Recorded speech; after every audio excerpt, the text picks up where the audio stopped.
Je n'ai jamais le temps. J'aimerais prendre du temps pour moi, mais j'ai jamais le temps. J'aimerais rendre visite à mes proches, mais j'ai jamais le temps. Je suis tout le temps débordée. Tu te reconnais ?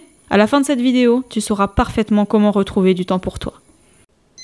Il est 7h du matin, tu te lèves et le compte à rebours commence. Une journée compte 1440 minutes et 86 400 secondes. Si tu dors 8 heures, il te reste 16 heures et 960 minutes devant toi avant ton prochain coucher. Alors, dis-moi, comment tu vas tirer profit de cette journée ? Si tu es français, sache que parmi les pays développés, nous sommes un des pays qui détient le plus de temps libre pour ses loisirs et ses activités personnelles. Et pourtant, on a toujours l'impression de manquer de temps. Alors qu'en fait, on en a beaucoup plus qu'il y a un siècle. Tu te rends compte qu'en 1840, la durée de travail était environ de 12 à 15 heures par jour, 6 jours sur 7, soit entre 72 et 90 heures par semaine. Toutes les avancées technologiques et sociales sont censées nous faire gagner du temps et nous laisser plus de temps libre. Et pourtant, on ne prend plus le temps de vivre. Ah, le manque de temps. Laisse-moi deviner.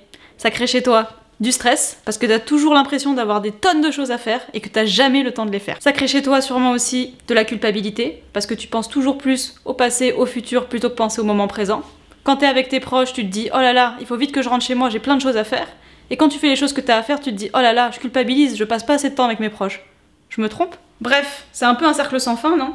T'as envie d'y remédier ? T'inquiète pas. Dans cette vidéo, je vais tout expliquer. Revois tes priorités.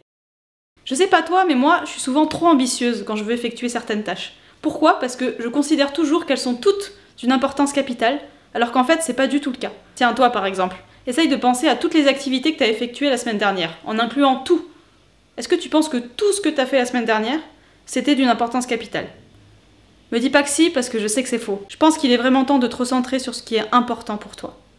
Première étape. Pendant une semaine, fais une liste de tout ce que tu fais dans une journée, en incluant évidemment tous les temps de divertissement, sur ton portable, devant la télé, etc. Deuxième étape. À la fin de la semaine, fais un bilan et classe ces activités en 3 catégories. Activités d'importance capitale, qu'on ne peut pas enlever.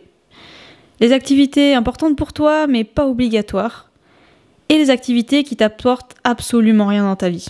Ça, c'est à toi d'en juger. Attention, ces catégories sont très personnelles, et donc chacun aura des réponses différentes. C'est bon ? T'as fait ta liste ? Ok. Maintenant, il est temps de faire un bilan sur ta vie et de prendre du recul.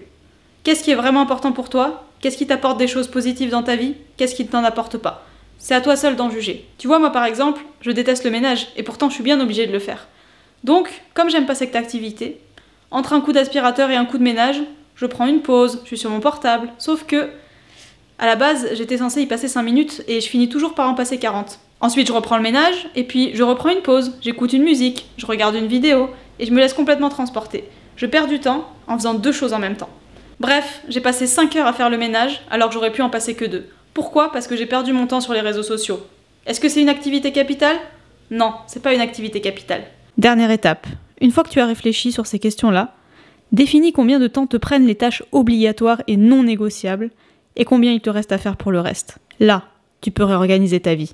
Ce que je te conseille, c'est que dans une journée, tu fasses toujours les activités qui te plaisent le moins en premier. Comme ça, les activités qui te plaisent, tu les prendras comme une récompense après l'effort. Arrêtez de remettre la faute sur les autres. Ok, reprends le bilan de tout ce que tu as fait dans la semaine et colorie en rouge tout le temps que tu as consacré pour les autres et en vert le temps que tu as consacré juste et uniquement pour toi. Alors peut-être qu'avant de faire ce bilan, tu pensais que c'était la préparation du repas du dimanche, qui t'avait pris toute la matinée, qui t'avait pris tout ton temps et tout ton week-end. Alors que non, en fait, c'était plutôt les 3 heures que t'as passé au téléphone avec ton ami toxique qui te charge de ses problèmes à longueur de journée sans jamais s'intéresser à ta vie. Et pourtant, personne t'oblige à être ami avec cette personne.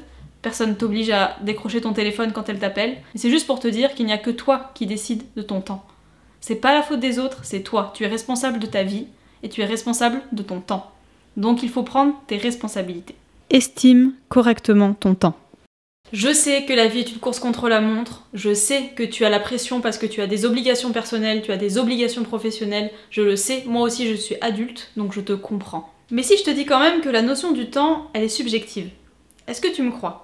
Cyril Parkinson, il disait qu'en fait le travail, ça s'étale de façon à occuper tout le temps libre jusqu'à l'achèvement en fait de la tâche. Ça, qu'est-ce que ça veut dire ? Ça veut dire qu'en fait, si tu décides que pour une tâche, tu as 1 semaine pour la faire, eh ben tu mettras 1 semaine. Alors que si tu te dis que tu as besoin de 2 semaines, peut-être que tu mettras 2 semaines pour exactement la même tâche. Et pourquoi ? Parce que tu auras toujours tendance à consommer la totalité du temps que tu te donnes.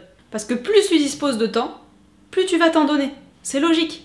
Donc ce qui compte, c'est pas la quantité de temps dont tu disposes, c'est qu'est-ce que tu fais de ce temps dont tu disposes. En résumé, il faut que tu sois responsable et réaliste sur le temps que tu te donnes pour effectuer telle ou telle tâche. Il faut que tu sois ni trop optimiste, ni trop pessimiste. Et tu vas me dire, mais alors comment on fait ?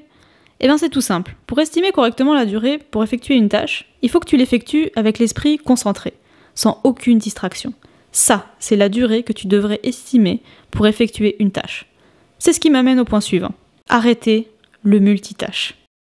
Franchement, dans la gestion du temps, je te dis honnêtement, c'est mon pire défaut. Je ne peux pas m'empêcher de faire plusieurs tâches en même temps en pensant que je suis plus efficace et que je vais gagner du temps en faisant ça. Complètement faux. Et je pense que c'est le problème de beaucoup de gens dans notre génération. Pourtant, c'est prouvé, effectuer plusieurs tâches en même temps, ça nous fait perdre beaucoup plus de temps que ça nous fait en gagner. Et tu sais pourquoi ? Parce que notre cerveau va mettre plus de temps à alterner entre les différentes tâches que s'il était concentré seulement sur une seule tâche. Ok, maintenant que tu sais que le multitâche, ça fait pas gagner du temps, agis en ton âme et conscience. Déconnecte-toi des écrans. Ah, le gros problème de notre génération, se déconnecter des écrans. Ok, je vais pas m'attarder 15 minutes là-dessus, je vais te donner juste quelques conseils très rapides sur comment réduire le temps que tu passes sur les écrans durant la journée. Premier conseil, fais un état des lieux. Tu télécharges une application et tu regardes combien de temps tu passes sur ton portable chaque jour et combien de temps tu passes sur telle ou telle application. Deuxième étape, quand tu veux te concentrer, mets ton portable sur mode avion ou éteins-le. Troisième étape, supprime les réseaux sociaux de ton portable et regarde-les seulement depuis ton ordinateur. Quatrième étape, enlève les notifications de ton portable. Cinquième étape, apprends à dire non et à ne pas culpabiliser parce que tu ne réponds pas à tel message ou à tel appel. 6. Décide d'un couvre-feu pour ton portable. À 21h, j'éteins mon portable, je ne le regarde plus jusqu'au lendemain matin. Apprécie tes efforts. Quand tu commences à réorganiser ta vie, apprécie tes efforts. N'essaye pas d'aller vite. Essaye juste de progresser. Et chaque fois que tu arrives à atteindre un certain palier, aie de la bienveillance envers toi-même. Sois fier de toi.